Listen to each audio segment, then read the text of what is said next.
From the thatcher, to the stonemason, to the blacksmith, Britain's master craftsmen were once the envy of the world. Throughout the centuries, their workmanship has shaped the very fabric of our country, leaving behind an incredible legacy.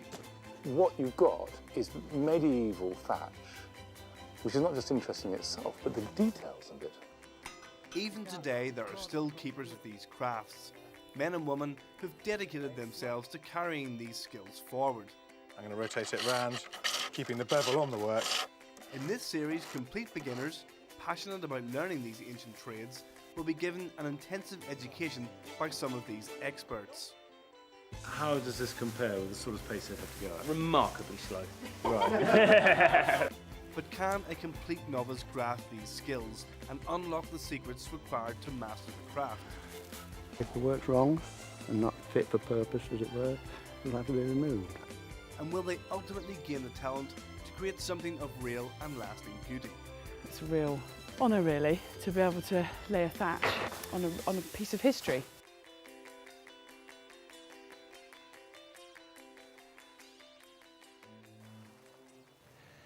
Stained glass was brought to Britain by the Romans. Now, they guarded the knowledge and skills very jealously, so it wasn't until they left after 400 years that it was disseminated across the country. And that coincided with the arrival of Christianity.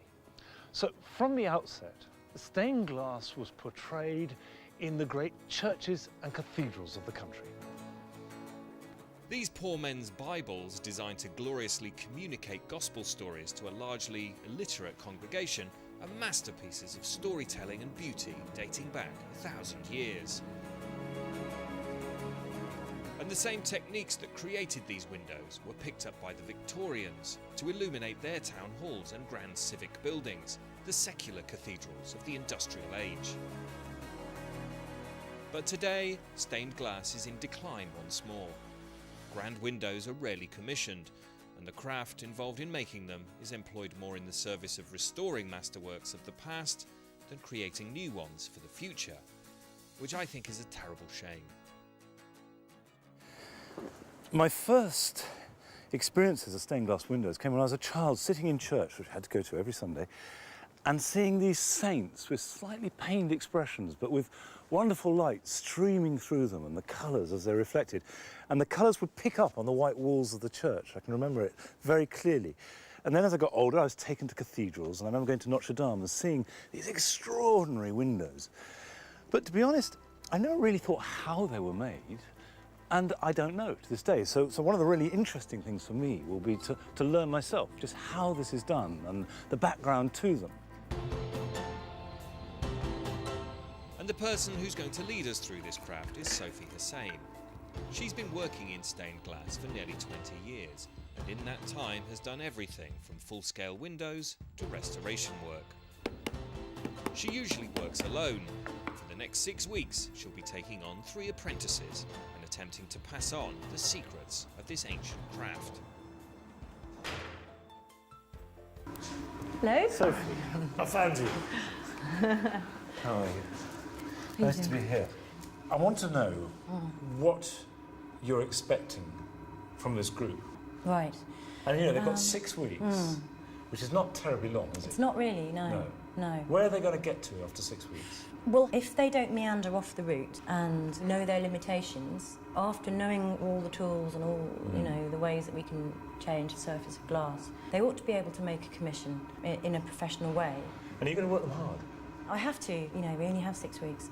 And to get the best out of someone, I think they have to learn, they have to have time to learn, and they have to knuckle down. The 3 apprentices all have their own reasons for wanting to learn and hopefully master the craft of stained glass.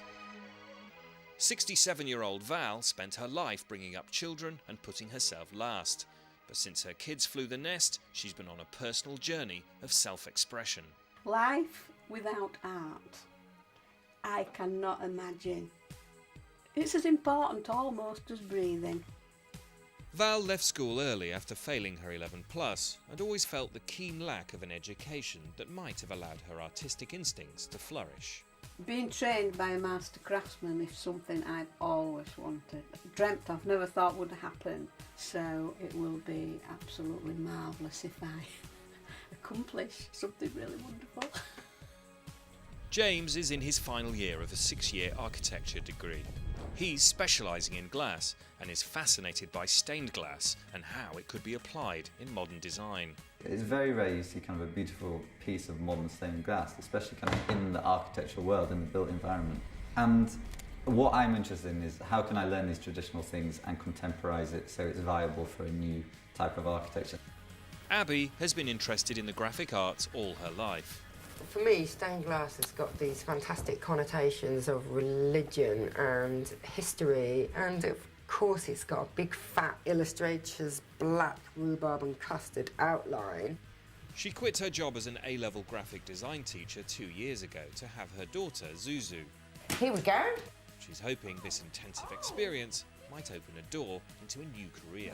If there was an opportunity at the end of all of this to learn to such an extent that I could actually use this skill as a new way of making money in my life, I would love it. What will you be looking for in them as people that are good markers? A little bit of flair, a little bit of intuition, skill, and a bit of courage. So no pressure then? Flair, intuition, skill, day courage. The commitment to this has got to be full on, which means putting Zuzu to the back of my mind, which is something I've never done before. It is not going to be easy. I'm going to be exhausted.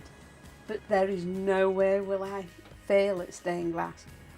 My main strengths are enthusiasm and energy and willingness to have a go and to experiment and see what happens and not be too concerned with the output. But it could produce something amazing. This is it. This is your home for the next 6 weeks, where presumably there'll be a lot of effort and tears and sweat and God knows what. And this is your mentor. This is Sophie, the master craftsman. Hello, Sophie. How do you do? Hi, Sophie. Nice to meet you. What she doesn't know Hi. about glass is not worth knowing. And this is Sophie's work, of course. It's unbelievable. I would cry. Well, that's all right. You can cry. And is that the sort of thing you want to do? In the dream. This is what I expect of you after 6 weeks. But where will they get to, Sophie? I mean, if things go well.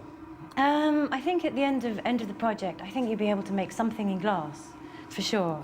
You'll be competent enough to make something. Coats off, bags down, tie hair back. Throughout the next 6 weeks, these trainees will learn the fundamentals, from how to accurately cut glass, to leading and soldering the pieces into a finished panel. At the end of their apprenticeship, they will each design a window and make a section of it using all the techniques they've learned, with the best piece standing a chance of being installed in a public space, but only if the judges feel it demonstrates all the qualities of a true craftsman. But before the apprentices even attempt to produce anything like this, they will each have to learn the craft, quite literally, from scratch. The first thing that anybody who wants to work with stained glass must master is cutting glass. Now that may sound obvious, but actually we have an instinct that resists breaking glass. And first they need to use the right tool, which is a glass cutter, and then how to use it with exactly the right pressure, and that's critical. On your bench, you will have the equipment you'll need for the day, yeah? For today, we will use our glass cutters, which is this one. At the end of your glass cutter, there's a very small wheel, yeah? This is the perfect tool for cutting glass with. I'm just going to show you. So you take the wheel right to the edge of the glass, and you start. It's a constant pressure. That's the right sound. What are you doing now? What I've done now is I've scored the very surface of the glass, and by tapping it underneath, I'm encouraging the cut to come straight down. It's the stress of hitting the glass underneath brings the cut from the score mark down. You can just cut it off like that, yeah? So with your goggles on, put your glass cutter right at the edge of the piece of glass at the top. Freehand without the rulers, everybody. Just want you to cut it. Yeah, no breaking, just cutting. Yeah, got it. It's quite hard. It's hard to keep it. No, It's quite a I'll show you. I'm going to hold your hand.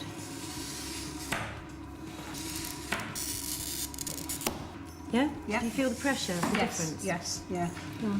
In the Middle Ages, glazers would run a red-hot iron over the glass to create cracks, then snap and nibble it into shape with a set of pliers known as a grozing iron. Modern cutting wheels make this process much easier. Though the tools are more forgiving, the skills to use them are not. You have to press so hard to score it. My fingers just aren't strong enough. How does this go with your age? Well, I wouldn't have thought that it did in the beginning, but I'm beginning to think it does. Really? I don't know if I've got the strength. Well, I feel I'm quite strong, but I somehow don't seem to be able to get that pressure. I mean, I'm no problem. Well, maybe it's just something getting used to. You know, there's no reason why your muscles shouldn't get used to it any more than No, that. I think I can get used to it. I'm getting rather nervous now. That's another thing. What are you nervous of? Because I haven't managed to do it immediately. But believe you me, I shall master that. In any stained glass window, no matter how complex, there are only two types of cut. Yeah, it's fine. Yeah, that was good. And having practiced the simple straight cut, Sophie moves them on to the slightly more challenging one. I suggest that you treat a very gentle curve as your next project, and because we've all got paper on the benches, I think you should just draw some curves to start with, because that will really help with your arm for moving. By getting the trainees to follow a line, Sophie is introducing the idea of precision. And this, more than anything else, is the key to the craft. With curve cutting, it's a good idea to start at the bottom of the line, because you have to follow the curve with the glass cutter. And you do need to put quite a bit of pressure on. So you ready? Yep. Yeah?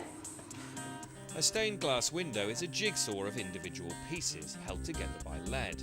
And just like a jigsaw, each element has to fit exactly, otherwise the whole picture is ruined. Okay, no tapping until I'm there, please. By the end of their training, our apprentices must cut glass incredibly accurately to stand a chance of producing a successful window. Yeah? I can cut the glass, I can't follow the curve, that's all.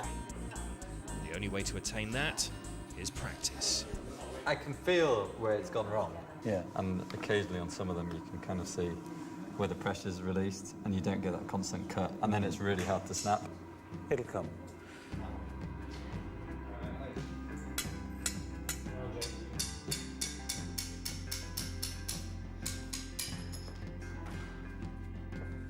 After their first full day, the trainees head home with the sound of snapping glass ringing in their ears and a much greater sense of what lies ahead of them.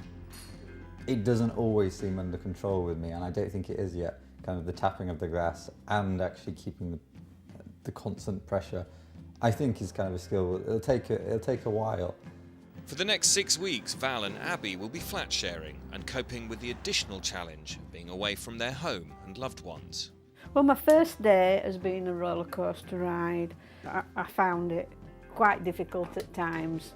I thought, oh my God, what have I done? Because I felt I'd bitten off more than I could chew. Stained glass is actually going to be much more hard than I first anticipated. But my aim is still the same. I'd love to get good at it. I'd love to learn how to do something brand new to me that I've never done before. And I'd love to have a go at applying one of my designs or one of my creative ideas to this medium. It's just so important.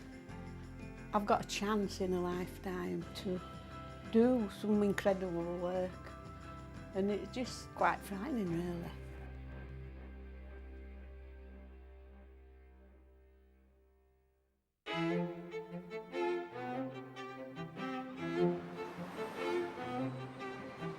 Although the vast majority of the next 6 weeks will be spent in the studio, Sophie's keen for her students to see some modern examples of stained glass in context, starting with some of her own work.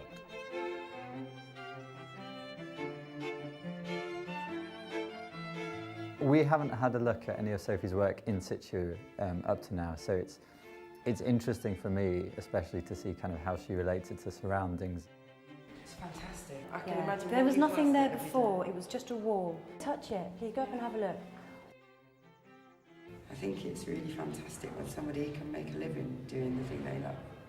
The purpose of these trips is to hopefully inspire the group, as well as introduce them to some of the techniques they'll be learning over the next 6 weeks. If I did something, it may be something like that. If I could. Do we colour our own glass? No. When you're looking at colouring your designs, you have to go to glass shop and you have to buy exactly the right colour you want. Despite the name, most stained glass is actually coloured and not stained at all. So far, the group have only cut inexpensive clear glass and won't move on to colour until they acquire their next and most crucial skill: accuracy. Every stained glass window starts with a cut line, like this. Every piece of glass that is cut has to be cut on the inside of every single black line. These lines represent the centre of the leads that will ultimately hold each piece of glass in place and must be followed exactly. You have on your desk a cut line. Your task today is to fill this cut line with pieces of glass that you will cut from your store of glass on your table. First cut of the day. Will save you. Fingers like so, and these two index parallel, snap it away from you quickly. Fantastic. To pass this task, each cut piece must lie within the cut line and have just 1 millimetre gap all the way round. I like to work quite messily. I like things to be much less controlled than this. And I think I might struggle with the precision a little bit here, but we shall see. Abby is already demonstrating a degree of confidence and natural ability. Quite enjoy cutting glass. I didn't think I would because it feels quite dangerous as well, but I relish it. It's really satisfying. As he predicted, James struggles to get to grips with the precision. We're meant to be able to keep exactly within these lines, and whenever I seem to try and follow one of these curves, my hand seems to wiggle a little bit. So it goes in and out by maybe it's only a mil and a half. But it's enough. And Val gets increasingly frustrated and already feels she's falling behind.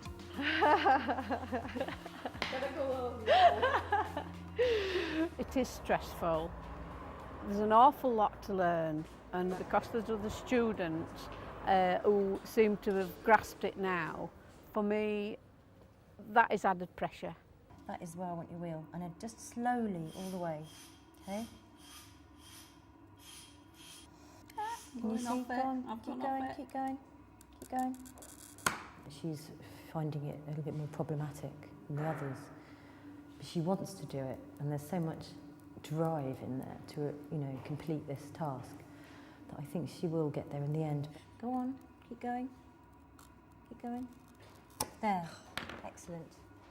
Val's determination to succeed is clear, and after a day of rigorous cutting, there's definite signs of improvement in the whole group. I think that's perfect. Perfect. Perfect. James is doing really well. I feel that just more practice for him and he'll be ready. Abby's cutting and snapping was very good, very professional, because she whizzed through all of the cutting and snapping and she really enjoyed it. I feel very proud that I've managed to do it, and it's becoming more and more precise the more that we do it, so it is an achievement, yet at the same time I realise it's going to be getting more and more difficult. Obviously, our trainees start their work with the lowest grade glass possible because they're going to ruin it, quite frankly. But as they progress and want to do something more special, particularly if they're doing restoration work, they've got to use the appropriate glass, which is often incredibly beautiful and skillfully made. Now, in Georgian times, British blown plate glass, which is what you need to make good stained glass, was the best in the world. But now in the 21st century, there's just one place left in the country making blown plate glass, and it's here.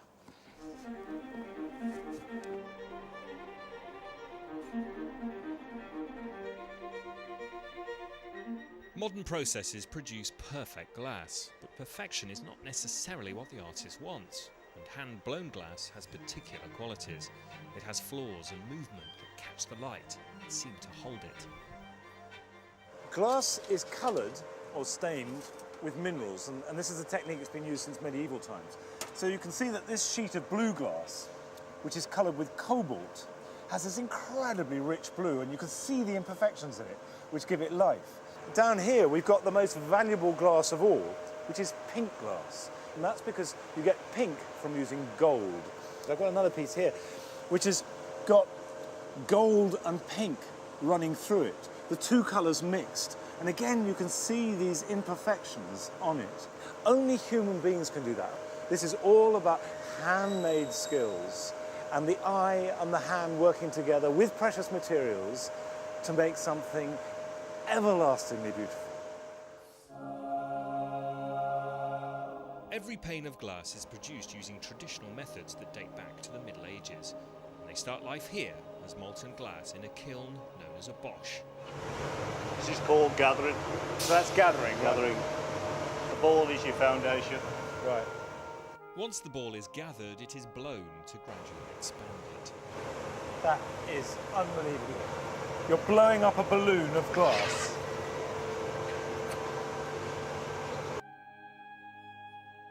It is then swung to allow gravity to elongate the sides before the molten end is pierced, then opened out to create a cylinder known as a moth. The moth is then placed in a kiln where it is heated and cooled repeatedly to anneal or strengthen the glass. First thing in the morning, we take them out of the kiln when they're nice and cold, and this is the next process towards the flattening.